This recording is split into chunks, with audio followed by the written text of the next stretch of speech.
আজ আমার বিয়ে আরাধনা নামের একটা সুন্দর মেয়ের সাথে হয়েছে। সে শুধু সুন্দরী না, যুবতীও। আমার বন্ধুরা বলতো নিজের থেকে কম বয়সের মেয়েকে বিয়ে করার অনেক লাভ আছে।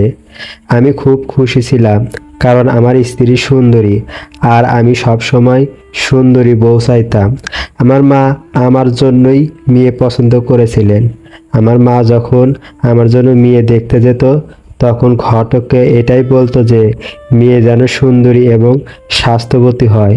আমার মনে হতো যে আমার মা আমার জন্য এরকম মেয়ে খুঁজতেন, সে যাতে তাড়াতাড়ি ঠাকুরমা হতে পারে। মেয়ের শরীর স্বাস্থ্য ঠিক থাকলে তবেই তো সে তাড়াতাড়ি বাচ্চার জন্ম দিতে পারবে। কিন্তু আমি জানতাম না যে এর পিছনে আমার মায়ের অন্য উদ্দেশ্য আছে। সেটা আমি তখনই জানতে পারলাম যখন বিয়ের অনেকদিন পরেও আমার বউ রাত হলেই আমার ঘরে আসার পরিবর্তে আমার মায়ের ঘরে চলে যেত, আর আমি বাইরে বসে আমার সামনে দিয়ে তার চলে যাওয়া দেখতে থাকতাম। শুধু এটাই না, আমার বউ সারা রাত সেখানেই থাকতো। সকালে যখন বাইরে আসতো, তখন কখনো সে বলতো আমার পায়ে ব্যথা, আবার কখনো বলতো আমার কোমরে ব্যথা, আর সে নেংড়িয়ে নেংড়িয়ে হাঁটতো। আমি অবাক হয়ে ভাবতাম যে সারা রাত সেখানে কি করতে থাকে। আর আমার মাও একে আমার কাছে পাঠিয়ে দেওয়ার কথা একবারও ভাবে না কেন? আমার বউকে তো আমার মা নিজে চাকর ভেবে নিয়েছে, কিন্তু আমার বউ খুব সুন্দর ভাবে আমার মায়ের সাথে মিলেমিশে থাকে। তাদের মধ্যে কোনো ঝগড়াঝাটি কিছুই নেই। শুধু এটাই না, যখন তারা দুজনে ঘরের মধ্যে থাকতো, তখন আমাকে ঘরের মধ্যে যেতে দিত না। আমি অনেকবার চেষ্টা করেছি, কিন্তু আমাকে মা বলতো তুই এখানে থেকে চলে যাও, এখানে তো কোনো কাজ নেই। আমি একদিন খুব উৎসুক হয়ে সেই ঘরের মধ্যে লুকিয়ে পড়লাম, যাতে জানতে পারি আমার বউ আর আমার মা সারা রাত ধরে কি করে। আমি তাদের নিয়ে কোনো অদ্ভুত চিন্তা করিনি, কিন্তু এই ঘরের মধ্যে তারা দুজনে একসাথে কি করে সেটা শুধু অদ্ভুতই না, বরং অনেক লজ্জাজনক। কারণ তারা দুজন সারা রাত বিছানায় একে অপরের সাথে। আমার কাজ ভালোই চলছিল, আর আমাদের বাড়িতে বেশি লোকও ছিল না। কিন্তু প্রবলেম একটাই যে আমাদের বাড়ি বহু পুরনো, এমন পুরনো যে মনে হয় 19 শতকের তৈরি। সবাই বলতো এই বাড়িটা ছেড়ে দাও, না হলে এই বাড়ি কোনোদিন তোমাদের মাথার উপর ভেঙে পড়বে। আসলে এই বাড়ি না, একটা ছোটোখাটো হাবিলি। কিন্তু আমার মা বলতো আমি বিয়ে হয়ে নতুন বউকে এই বাড়িতে এসেছি, আমি বিয়ে হয়ে নতুন বউকে এই বাড়িতে এসেছি, তাই আমি মরা না পর্যন্ত এই বাড়ি ছেড়ে কোথাও যাব না। আমার মায়ের প্রতি আমার এত বেশি ভালোবাসা ছিল না, কিন্তু আমাকে তার আদেশ পালন করতেই হলো। কারণ আজকের দিনের ভাড়ায় ঘর পাওয়া খুব মুশকিল, আর আমার কাছে এত টাকাও ছিল না। আমি আমার মায়ের একটা বড় লোকসান করে দিয়েছিলাম। তিনি নিজের গ্রামের সব জমি জমা এবং সমস্ত গহনা বিক্রি করে আমার হাতে টাকা তুলে দিয়ে বলেছিলেন যে আমি যেন একটা ব্যবসা শুরু করি, যাতে আমরা সারা জীবন বসে বসে খেতে পারি। কিন্তু ব্যবসা আমার চললো না। আর না শুধু ব্যবসায় লস করেছি, পাওনাদাররা আমার পিছনে পড়েছিল। পাওনাদাররা আমার পিছনে পড়ে থাকায় আমি খুব টেনশনে ছিলাম। তাই ভাবলাম যে বিয়ে করে নিই, তাহলে মেয়ের বাড়ি থেকে যৌতুকে কিছু না কিছু পাবো, আর তাতে অন্তত পাওনাদারদের মুখ বন্ধ হবে। কিন্তু মেয়েও যৌতুক হিসাবে খুব বেশি কিছু নিয়ে আসেনি, কিন্তু তবুও যা টাকা তার বাবা মা দিয়েছিলেন তা দিয়ে আমি কিছুদিনের জন্য পাওনাদারদের মুখ বন্ধ করে দিয়েছিলাম। এখন শুধু মা আমাকে দিনরাত কথা শোনাতো আর বলতো তোর উপর আমি জীবনেও ভরসা করব না। আর আমি তাকে বলতাম তুমি আর বাঁচবে না কতদিন, আর তোমার কাছে এমন কী বা আছে? মা তখন বলল এই হাবিলি তো আমার নামে, আর আমি কখনো এটা তোর নামে করে যাব না। মায়ের কথা শুনে আমি হাসতাম আর বলতাম তুমি তাহলে কাকে দিয়ে যাবে? এই হাবিলিতে শুধু বহু পুরনো না, বরং এখানে অনেক পুরনো জিনিস পড়েছিল। একবার তো এক টুরিস্ট এখানে এসে পড়েছিল, আর সে এসে আমাকে বলল আমাকে ভিতর থেকে তোমাদের হাবিলিটা দেখিয়ে দাও, আমি তোমাকে কিছু টাকা দেব। আমি সেদিন কিছু ডলারও কামিয়ে নিয়েছিলাম, তাও শুধু নিজেদের বাড়ি দেখিয়ে। মেয়ের বাড়িও গরিব, অনেক কষ্টে তারা কিছুটা যৌতুক জোগাড় করেছিল। সেই কারণে তারাও আমাদের পুরনো বাড়ি নিয়ে প্রশ্ন তোলেনি। আরাধনা খুব ভালো মেয়ে, সে আমার জীবনে মিশে গিয়েছিল।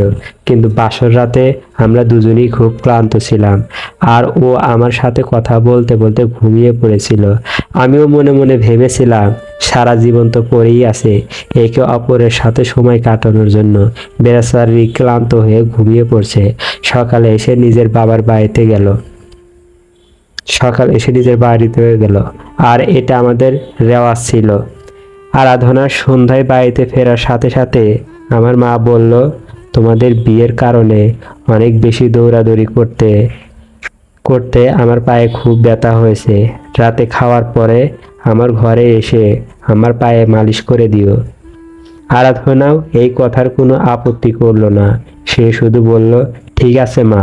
কিন্তু আমি আরাধনাকে বললাম, আজকের রাতটা তো আমাদের রাত ছিল, আর তুমি সেখানে যাচ্ছ। তখন আরাধনা বলল, উনি তোমার মা, আমার না। এখন প্রথম দিকে যদি আমি তার কথা না শুনি, তাহলে ওনার মন আমার প্রতি বিষিয়ে উঠবে। আমি আধ ঘন্টার মধ্যেই ফিরে আসব। আমি বললাম, ঠিক আছে, আধ ঘন্টা তোমার বিরহ আমি সহ্য করে নেব। মনে মনে ভাবলাম, ভালো কথা, আমার বউ যদি আমার মায়ের সেবা করে তাহলে আমার তাকে বাধা দেওয়া উচিত না। না হলে বাড়ির পরিবেশ খারাপ হয়ে যাবে আর আমি বিপদে পড়ব। কিন্তু এটা কি, আমার বউ সেই যে গেছে, ফিরে আসার নাম অবধি নেই। এভাবে 2-3 ঘন্টা পার হয়ে গেল। আমি আমার মায়ের ঘরের দিকে গেলাম। এই হাবিলিতে ঘরগুলো অনেক দূরে দূরে। আমার ঘরে এক কোণায়, তোমার ঘরে এক কোণায়। আমি সেখানে গিয়ে দেখলাম ভিতর থেকে কোনো আওয়াজ আসছে না। মনে হচ্ছিল যেন তারা দুজন ঘুমিয়ে পড়েছে। তাই তাদেরকে জাগানো আমার ঠিক মনে হলো না। মনে মনে ভাবলাম যে তাদেরকে ঘুম থেকে জাগালে সেটা অদ্ভুত মনে হবে। তাই আমি ফিরে এসে নিজের ঘরে শুয়ে পড়লাম। সকালে যখন আমার বউ ঘর থেকে বেরোলো, তখন তাকে দেখে তার শরীর খুব খারাপ মনে হচ্ছিল। আমি তাকে জিজ্ঞেস করলাম যে, তুমি রাতে ঘরে আসোনি কেন? সে কিছু বলতো। তার আগে আমার মা বলল যে ওর শরীর খারাপ লাগছিল, তাই আমার ঘরেই শুয়ে পড়ছিল। আমি বললাম, যদি শরীর খারাপ ছিল তাহলে আমাকে ডাকলে না কেন? তখন মা বলল, এতটাও খারাপ ছিল না যে তোকে ডাকতে হবে। আমিও কিছুটা যত্ন নিলেও ঠিক হয়ে যায়। আর সেখানেই ঘুমিয়ে পড়ে। কিন্তু আমার বউয়ের মুখ দেখে মনে হচ্ছিল যে ঘটনা অন্য কিছু। আমি আরাধনাকে যে প্রশ্নই করতাম না কেন, জবাব আমার মা দিত। শেষে আমার বউ বলল, মা যা যা বলেছে ঠিক ঠিক সেরকমই হয়েছিল। আমার শরীর সত্যি হঠাৎ খারাপ হয়ে গিয়েছিল। দিন এভাবেই কেটে গেল। এরপরে একদিন আমি আমার বউয়ের সাথে সময় কাটাতে চাইতাম, কিন্তু আমিও সময় পাচ্ছিলাম না। কারণ পাওনাদাররা আগে থেকেই আমার পিছনে ছিল। যদি বেশি দেরি করতাম তাহলে অনেক বড় বিপদে পড়ে যেতাম। তাই 2 দিন কাজের জন্য বাইরে গেলাম। আমার মা আর বউ এখনো অবধি একে অপরের সাথে ভালোই ছিল। তাদের মধ্যে কোনো মনোমালিন্য বা ঝগড়াঝাটি কিছুই ছিল না। আমি চাইতাম বাড়ির পরিবেশ যেন এরকম থাকে। কিন্তু রাত হলে আবারও মা বললেন, আরাধনা খাবার খেয়ে এসে আমার পা টিপে দিয়ে যেও। তো আমি বউকে বললাম, আরাধনা, আজকে কিন্তু তাড়াতাড়ি ফিরে এসো। সে বলল, ঠিক আছে, আজকে আমি তাড়াতাড়ি চলে আসবো। কিন্তু আজকেও সে আসতো না। আমি রাগের চোটে মায়ের ঘরের দিকে গেলাম। মনে মনে ভাবলাম, আমার মা তো নিজের বিবাহিত জীবন কাটিয়েছে, আর উনি কি এটাও জানে না যে বিয়ে হয়ে যাওয়ার পরে দুজনেই একে অপরের সাথে সময় কাটাতে হয়? কোথায় গেল সেই মা যে বৌমাকে ছেলের ঘরে নিজের ছেড়ে দিয়ে আসতো আর বলতো, বৌমা, আমার ছেলেকে খুশি রেখো? আর এখানে আমার মা আমার বউকে নিজের ঘরে ডেকে নিয়ে তাকে দিয়ে নিজের সেবা করায়। আমি মায়ের দরজায় গিয়ে টোকা দিলাম, কিন্তু ভিতর থেকে কোনো আওয়াজ এলো না। কিছুক্ষণ পর আমি জোরে জোরে দরজা ধাক্কাতে শুরু করলাম, কারণ আমার খুব রাগ হচ্ছিল। ভিতর থেকে আমার মা চিৎকার করে বললেন, ঘুমিয়ে পড়েছে তোর বউ, তুই ওই ঘরে গিয়ে শুয়ে পড়, নির্লজ্জ কোথাকার। এটা শুনে আমি হতভম্ব হয়ে গেলাম। বুঝতে পারলাম না এখানে আমার ভুল কোথায়। আরাধনা আমার বউ, যদি আমি তাকে আমার ঘরে ডাকার জন্য আসিও, তাহলে কি এমন ভুল করে ফেলেছি? যেদিন আমার বউ মায়ের ঘরে যেত, সেদিন তার শরীর খুব খারাপ থাকতো, তার পায়ে ব্যথা থাকতো, তার কোমরে ব্যথা থাকতো। একদিন তো দেখলাম ওর হাতেও ব্যথা। একদিন আমি তাকে বললাম, তুমি কি তোমার বাবার বাড়ি থেকে অসুখ বিসুখ নিয়ে এসেছো? তখন সে বলল, কি বলতে চাইছো তুমি আমাকে? দেখে কি তোমার অসুস্থ বলে মনে হয়? অসুস্থ না তো কি? যখন তোমাকে আমি ভালোবাসার কথা বলার চেষ্টা করি, তখনই তুমি বলো আমার শরীর খারাপ, আমার কোমরে ব্যথা। সারাদিন কি এমন করো? আমাদের বাড়িতে তো কোনো বাচ্চা নেই, বেশি লোক নেই, শুধু ঘরটা একবার ঝাড়ু দেওয়া আর মাত্র 3 জনের খাবার বানাতে এমন কি কষ্ট হয়? যদি তুমি বলো, তাহলে না হয় খাবারটা আমি বাইরে থেকে নিয়ে আসবো, কিন্তু তোমাকে সৃষ্টিকর্তা দিব্যি, তুমি আমার কাছেই থাকো। এখন কি আমাকে তোমার কাছে থাকার জন্য হাত জোর করে অনুরোধ করতে হবে? আমার এই কথা শুনে আমার বউকে খুব বিচলিত দেখাচ্ছিল। তার চোখে মুখে অদ্ভুত দুঃখ ফুটে উঠেছিল, যেন সে নিজেই কারো কাছে বাধ্য হয়ে আছে।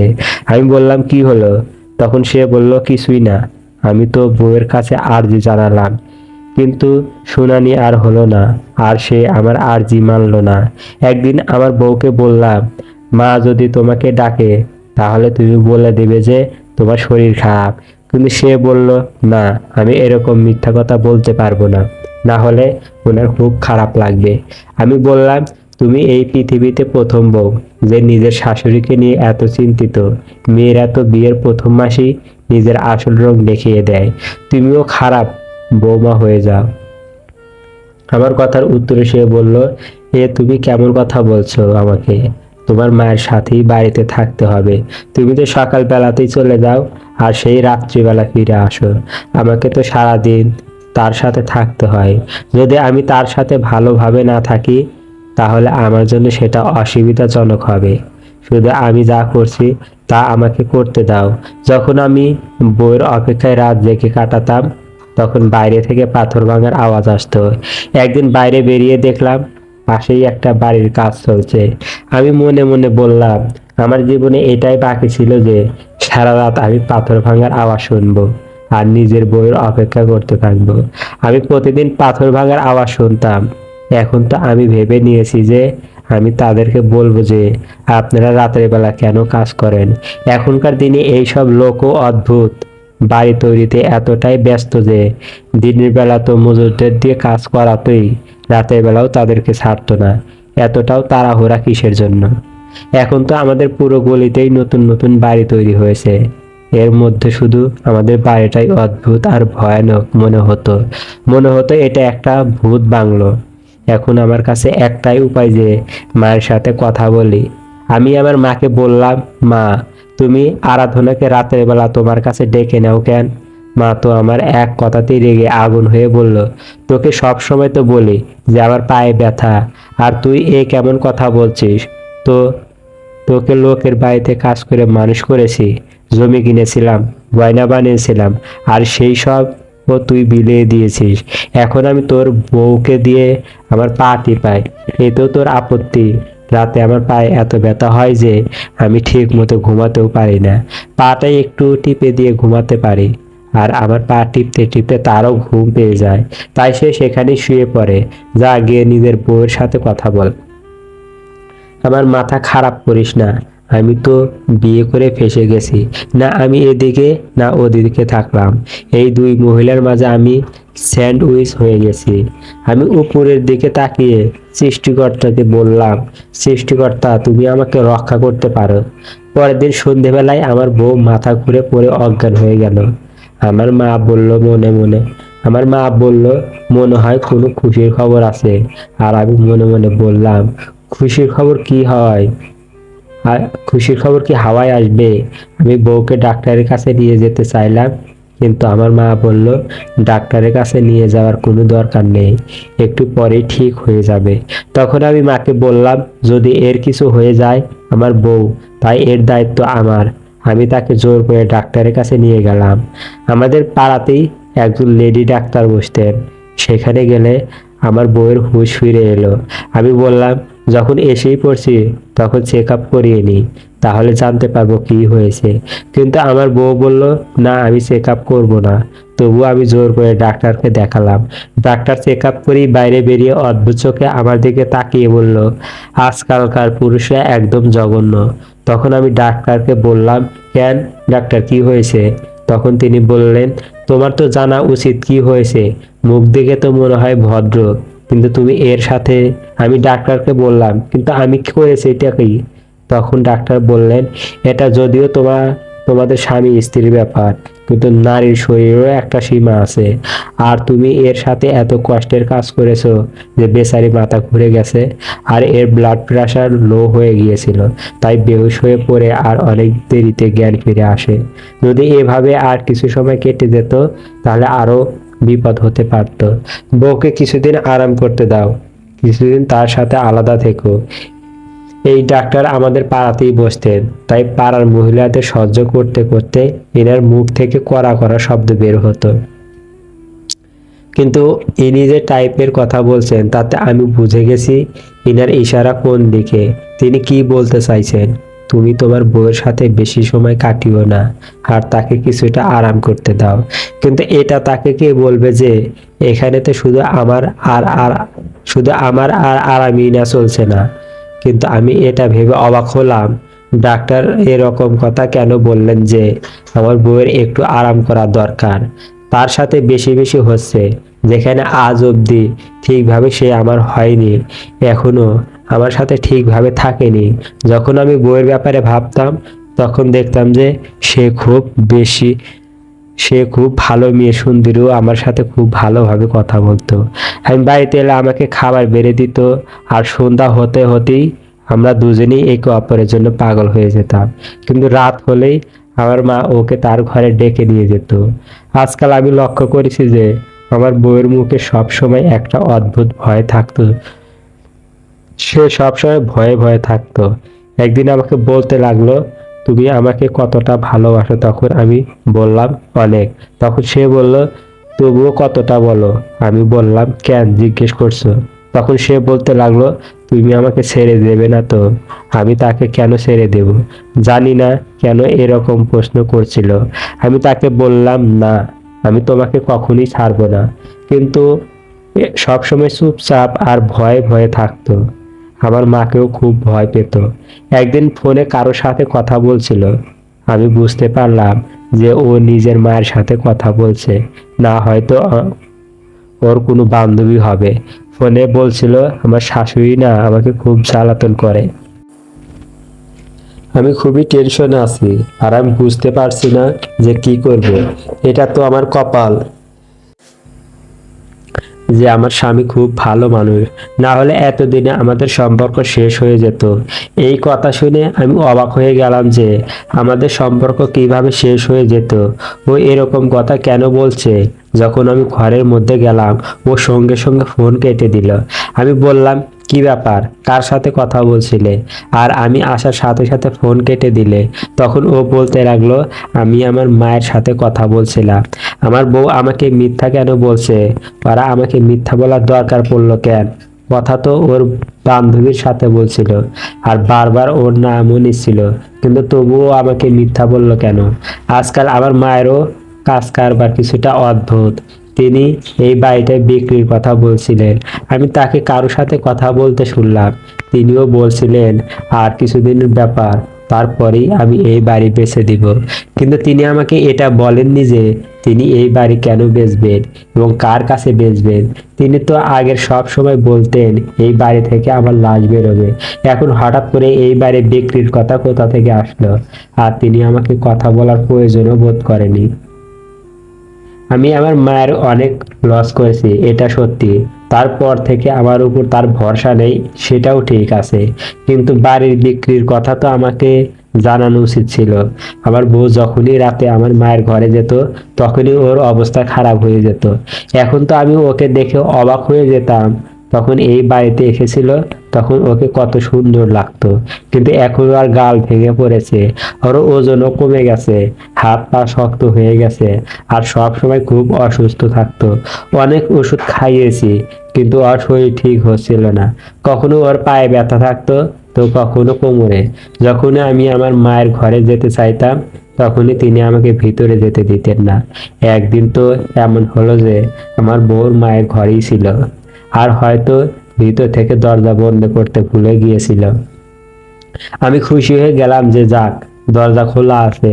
কিন্তু আমি যখনই ভিতরে ঢুকতে গেলাম, সে হাত দিয়ে দরজা বন্ধ করার চেষ্টা করলো। এদিক থেকে আমি জোর লাগানোর চেষ্টা করলাম, ওই দিক থেকে এত জোরে ধাক্কা লাগালো যে দরজা আমার মুখে এসে লাগলো। তার মানে আমার মায়ের শুধু একটাই চিন্তা ছিল যে আমি যেন কোনোভাবেই ঘরের মধ্যে না ঢুকতে পারি। তিনি এটাও দেখলেন না যে দরজা আমার মুখে লেগেছে। আমি তাকে বললাম, কি হলো মা, দরজা খোলো। মা বললেন, এখানে তোর কোনো কাজ নেই, তুই এখান থেকে চলে যা। আমি তাকে বললাম, আমার বউ ঘরের মধ্যে আছে, তাকে পাঠিয়ে দাও, না হলে আমার কোনো শখ নেই তোমার ঘরে আসার। আমার মুখে খুব জোরে ব্যথা লেগেছিল, তাই আমিও রেগে কথা বললাম। মা বললেন, তোর বউ এখন যাবে না, তুই গিয়ে শুয়ে পড়। এখন তো তিনি এটা প্রতিদিনের রুটিন বানিয়ে নিয়েছিলেন যে আমার বউকে ঘরের মধ্যে নিয়ে বসে যাবে। আমি আমার স্ত্রীকে বারবার জিজ্ঞেস করেছি যে কি ব্যাপার, আমাকে বলো, কিন্তু সে খুব ভয়ে ভয়ে থাকতো আর আমাকে কিছুই বলতো না। একদিকে আমার বউ আমাকে মিথ্যা বলতো, অপরদিকে আমার মাও আমাকে মিথ্যা বলতো। আমি আমার মাকে বললাম, তুমি কি এই হাভেলি বিক্রি করতে চাইছো? কিন্তু তিনি বললেন, না, আমি তো বিক্রি করতে চাই না। তোকে কে বললো? যেখানে আমি নিজের কানে শুনেছি যে তিনি এই হাভেলি বিক্রি করার কথা বলছেন। এই দুই মহিলা একসাথে মিলে আমাকে পাগল বানিয়ে ছেড়েছে। আমি বুঝতে পারছি না যে কি হচ্ছে। এই ঘরের মধ্যেই হচ্ছে। এখন আমাকে জানতেই হবে এই এই দুজনে ঘরের মধ্যে কি করে। তাই যেভাবেই হোক আমাকে ভিতরে যেতেই হবে, আর গিয়ে দেখতে হবে যে ঘরের মধ্যে কি এমন হচ্ছে। এটা একমাত্র তখনই সম্ভব যখন আমি নিজে ওই ঘরে ঢুকতে পারবো, আর আমার মা আমাকে এই ঘরে ঢুকতে দেবে না। আমার মাথায় একটা চমৎকার প্ল্যান এলো। একদিন আমি সকালে আমার বউ আমাকে বলতে শুরু করলো একদিন আমি সকালে আমার বউ আমাকে বলতে শুরু করলাম যে আজকে আমি শহরের বাইরে যাব। আমার মা সব সময় আমার উপর রেগে থাকতেন, তাই বললেন, আজকে আবার কার টাকা ধ্বংস করতে যাচ্ছিস? আমি মাকে বললাম, মা, আমি কাজের জন্য যাচ্ছি, খুবই জরুরি কাজ, আর তুমি আজকে আমার বউকে ডাকবে না, বেচারি ক্লান্ত, তাকে আরাম করতে দাও। তিনি বললেন, আচ্ছা ঠিক আছে, ডাকবো না। তোর বউকে তুই তো তাকে আদর দিয়ে মাথায় তুলে রেখেছি, কিন্তু এটা ভুলে যাস না, মেয়েরা বেশি বিগড়ে গেলে আর ঠিক হয় না। যদি কেউ আমার বউয়ের অবস্থা দেখতো, সঙ্গে সঙ্গে সেটা বলতে পারতো যে এই মেয়ের সাথে নিশ্চয়ই খারাপ কিছু হচ্ছে। শুধুমাত্র পা টেপার ফলে কারো অবস্থা এতটা খারাপ হতে পারে না। আমাদের বিয়ে এতটা সময় হয়নি যতটা ওজন কমেছিল। নিশ্চয়ই অন্য কোনো ব্যাপার আছে যেটা আমার মা আমার কাছ থেকে লুকাচ্ছে। আমি বিকেল বেলা গিয়ে মায়ের ঘরের মধ্যে লুকিয়ে পড়লাম। আমি মায়ের ঘরে আগে এসেছি, কিন্তু শেষ কবে এসেছি আমার মনে পড়ছে না। আমি শুনেছিলাম যখন এখানে রাজা মহারাজা থাকতো, তখন এটা তাদের বেডরুম ছিল। এই ঘরের দেওয়ালের রং অনেক আগেই খারাপ হয়ে গেছে। একবার আমরা ঠিক করেছিলাম, কিন্তু আবার খারাপ হয়ে গেছে। সে কারণেই দেওয়ালের বড় বড় পর্দা লাগানো ছিল।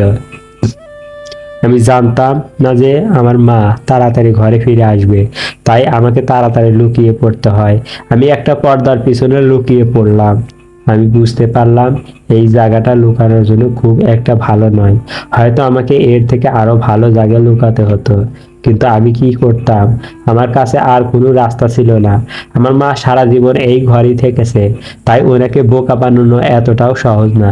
ব্যাস, আমি লুকালাম আর সৃষ্টিকর্তার কাছে প্রার্থনা করতে লাগলাম যে আমার মা আগে থেকেই আমাকে বিশ্বাস করে না। এরপর তো সে আমাকে আরো বিশ্বাস করবে না, আর হয়তো আমাকে বাড়ি থেকে বের করে দিবে। আমি সেখানেই লুকিয়ে পড়লাম। যখন সন্ধ্যা হলো, তখন আমার মা ঘরের মধ্যে এসেই কারো সাথে ফোনে কথা বলতে লাগলেন। তিনি বলছিলেন, আমার একটা সোনার হার চাই, আমার সেটাও আমার বৌমা আরাধনার জন্য। আর বললেন তার সাথে সোনার নাকের এবং কানেরও চাই। আমি অবাক হয়ে গেলাম যে আমার মা আমার বউয়ের জন্য সোনার হার, কানের, নাকের বানাচ্ছেন। আমার মা তো আমার বউকে ভালো মনে করতেন না। তাহলে তার জন্য এত দামি সোনার হার কেন বানাচ্ছেন? কিছুক্ষণ পরেই তিনি ফোনে আরেকজনের সাথে কথা বলতে শুরু করলেন। বলতে লাগলেন, বড় দেখে ফ্রিজ চাই।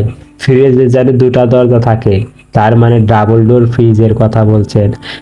আর ডাবল ডোর ফ্রিজ খুব একটা সস্তা না, অনেক দামি। আমার মা কেন এসব দামি দামি জিনিসের অর্ডার দিচ্ছেন? আমাদের কাছে তো তেমন টাকা পয়সাও নেই। তিনি এই বাড়ি বিক্রি করে এসব জিনিস কিনতে চাইছেন না তো? কিন্তু এই বাড়ি বিক্রি করে জিনিস কিনে সেই জিনিস কোথায় রাখবে? মাকে তো আমার এতটাও বোকা মনে হয় না। কিছুক্ষণ পর আমার বউ সেই ঘরে এলো। তখন আমার মা বলতে লাগলো, যদিও এই কাজ রাতে করার কথা, কিন্তু তোর বর তো বাড়িতে নেই, তাহলে এখন কি রাত আর কি সন্ধ্যা, চল শুরু করা যাক। আর আজকে তো শেষ দিন, তুই অনেক কষ্ট করেছিস, তাই আমি তোকে অনেক বড় পুরস্কার দেব। আমি কিছুক্ষণ আগে তোর পুরস্কার অর্ডার দিলাম। জানি না তারা কি বিষয় নিয়ে কথা বলছিল। আমার বউ কি এমন কষ্ট করছিল যার পুরস্কার আমার মা তাকে দিচ্ছেন? আমার বউ বলতে লাগলো, মা, কষ্ট আমি সত্যি অনেক করছি, আর তার পুরস্কারও আপনি আমাকে দিচ্ছেন। কিন্তু আমার অবস্থা কি হয়েছে দেখেছেন তো? আমি আপনাকে আগেও বলেছিলাম যে এই কাজটা খুবই কষ্টের, আমার দ্বারা হবে না। আমার মা বললেন, হ্যাঁ, খুব কষ্টের, কিন্তু এর পুরস্কারও তো সেরকম বড় পাওয়া যাবে। এরপরে আমাদের জীবনে আর কোনো অসুবিধা থাকবে না। বড় বাংলোতে থাকবো, গাড়ি হবে, তোর সোনার গহনাও হবে, তুমি যা চাইবে আমি তাই এনে দেব। কিন্তু তোর চোখে এত দুঃখ কেন? আমি জানি তোর অনেক কষ্ট হয়েছে, কিন্তু এটাও তো ভাব, আমি বুড়ো মানুষ, আমার দ্বারা এই কাজ সম্ভব না। তুই কষ্ট না করলে এসব কিভাবে হতো? আমার বউ বলল, আপনি তো আপনার ছেলেকে দিয়েও এই কাজ করাতে পারতেন। আমার মা বললেন, কোনোভাবেই না, ওর মুখ খুব পাতলা, ও এই কথাকে গোপন রাখতে পারতো না, আর সব কিছু নষ্ট করে দিত। কিন্তু আজকে আমাদের কষ্টের দিন শেষ। বাস, তুই তাড়াতাড়ি করে শুরু কর। বুঝতে পারছি না তারা কি নিয়ে কথা বলছে। আর আমার মায়ের কোনো ব্যাপার নেই, এত তাড়া যে আমার বউকে তাড়াতাড়ি করতে বলছেন। যখন আমার বউ হাতে একটা বেলচা তুলে নিল, তখন আমি অবাক হয়ে ভাবলাম যে এই ঘরে বেলচার কি কাজ। এরপরেই এই ঘরের মধ্যে যা হলো তা দেখে তো আমার চোখ টিকতে বেরিয়ে আসার মতো অবস্থা হলো। আমার মা দেওয়ালের কাছে গিয়ে দেওয়ালের সামনে বড় পর্দা সরালেই সেখানে একটা সুড়ঙ্গ দেখতে পেলাম। আর দেখে মনে হচ্ছিল সুড়ঙ্গটা কেউ নিজের হাতে খুঁড়েছে। আর শুধু এটাই না, সেখানে আরো কিছু ছিল। তার ভিতরে একটা বড় সিন্দুক নজরে পড়ল, যেটা পাথরের মধ্যে এমনভাবে আটকে ছিল যে সেটাকে বের করা খুবই কষ্টের কাজ। আমার বিয়ে আজ 3 মাস হয়েছে, আর এই 3 মাস ধরে আমার বউ এই কষ্টের কাজ করছে। আমার মা ওকে দিয়ে এই সব করাচ্ছিল। এই হাবিলিটা আর হয়তো আমার মা জানতো যে এই হাবিলের মধ্যে সোনার গহনা ভরা একটা সিন্ধুক আছে। যখন আমরা প্রথম এখানে এসেছিলাম তখন এই গল্প আমরাও শুনেছিলাম, কিন্তু আমরা অতটা ধ্যান দেইনি যে এরকম গল্প কাহিনীতেও এই সব ঘরকে দেখেই তৈরি হয়। কিন্তু আমি ভাবতেই পারিনি যে আমার মা সত্যি সত্যি সেই সিন্ধুক অবধি পৌঁছে যাবে, আর তিনি এই সিন্ধুক বের করার কাজ আমার বউকে দিয়ে করাবেন। তাই তো কাজ করে করে ওর এই অবস্থা হয়েছে। আমি আর থাকতে না পেরে তাদের সামনে বেরিয়ে এলাম। আমাকে সামনে দেখে দুইজন হতভম্ব হয়ে গেল। আমি বললাম যে আমি সব কিছু জেনে গেছি। মা বললেন, জেনে যখন গেছিস তখন নিজের মুখ বন্ধ রাখিস, কারণ আমরা সিন্ধুক অবধি পৌঁছে গেছি, আর এর মধ্যে অসংখ্য গহনা আছে। যদি তুই এই কথা কাউকে বলিস তাহলে খুব খারাপ হবে, আর আমাদের বাড়িতে ডাকাতও পড়তে পারে। আমি আমার বউয়ের হাত থেকে বেলচা নিয়ে বললাম, সিন্দুকটা আমি বের করছি, তোমাদের আগেই এই কথাটা আমাকে বলা উচিত ছিল। আমার বউকে দিয়ে এত কষ্ট না করালেও পারতে। আমার মা বলল, যদি তোকেই কথা বলতাম তাহলে তুই অন্য কাউকে এই কথা বলে দিতি, সেই কারণে তোর বউকে দিয়ে কষ্ট করেছি। আমি নিজে তো করতে পারবো না, কারণ আমার শক্তিতে কুলাবে না। আমি বললাম, তোমার এতটুকু বিশ্বাস নেই আমার উপর? এমন কথা কিভাবে বলছো মা? মা বললেন, আমার এখনই বিশ্বাস নেই তোকে তোকে দিয়ে তুই যা এখান থেকে, এখানে তো কোনো ভাগ নেই। আমি বললাম আমি যাব না, আর এতে আমারও ভাগ আছে। আমি জিদ করলে আর আমার মা বাধ্য হয়ে আমার সাহায্য নেওয়ার জন্য রাজি হলেন। আমি বেলচা দিয়ে কাজ শুরু করলাম। সত্যি এটা খুব কষ্টের কাজ। এখন বুঝতে পারছি আমার বউয়ের ওজন এত তাড়াতাড়ি কিভাবে কমে গিয়েছিল। সেই সিন্দুকটাকে বাইরে বের করে আনলাম, কিন্তু এখন আমরা এটা জানতাম না যে এর মধ্যে সত্যি সোনা আছে না নেই। কিন্তু সিন্দুকটা খুব ভারী। আমরা তিনজনে মিলে কোনো রকমে সেটাকে উঠিয়ে ঘরের ভিতরে নিয়ে এলাম। আর যখনই সেই সিন্দুকটা খুললাম, তখন তো আমি পুরো হতভম্ব হয়ে গেলাম। তার ভিতরে তামা আর লোহার বাসনপত্র ভরা, আর সেই বাসনপত্রের মাঝে পুরনো যুগের কিছু গহনা আর কিছু সোনার কয়েন ছিল। এসবে এত টাকা হচ্ছিল না যতটা আমার মা ভেবে রেখেছিল। তিনি তো এই বাড়িও বিক্রি করতে চাইছিলেন, আর কয়েক লাখ টাকার গহনাও বানাতে চাইছিলেন। এই সব দেখে আমার বউ তো কান্না করতে শুরু করে দিল। সে বলল, আমার এত কষ্ট সব বেকার চলে গেল। এতে তো তেমন কিছু পাওয়া গেল না। এই বাসনপত্র দিয়ে আমরা কি করব? আমি বললাম যে বাসনপত্র বিক্রি হয়ে যাবে। আমি আমার বউকে সান্ত্বনা দিতে লাগলাম, আর আমার মা নিজের মাথা নিচু করে নিলেন, কেননা তিনি ভেবেছিলেন এই সিন্দুক সোনায় ভরা, আর এতেই আমাদের সারা জীবন চলে যাবে। সিন্দুকের সমস্ত কিছু বিক্রি করে মাত্র লাখ পাঁচেক টাকা হলো। যাই হোক, আমরা এই হাবিলি বিক্রি করে দিয়েছি, আর এর সাথে কিছু টাকা লাগিয়ে ছোট্ট একটা বাড়ি কিনতে পেরেছি। তারপরে অনেক চেষ্টা করেও আমি বিজনেস দাঁড় করাতে পারিনি। আমার বউয়ের সাথে সত্যি খুব খারাপ হয়েছে। সে বলল আমি লোভ করেছিলাম, তাই লোভে শাস্তি পেয়েছি। বন্ধুরা, তোমরাই বলো, শাস্তি পেয়েছে আমি, না আমার বউ, না আমার মা? আর সবচেয়ে খারাপ কার সাথে হয়েছে? ধন্যবাদ। ভালো থাকবেন, কমেন্ট করে জানাবেন।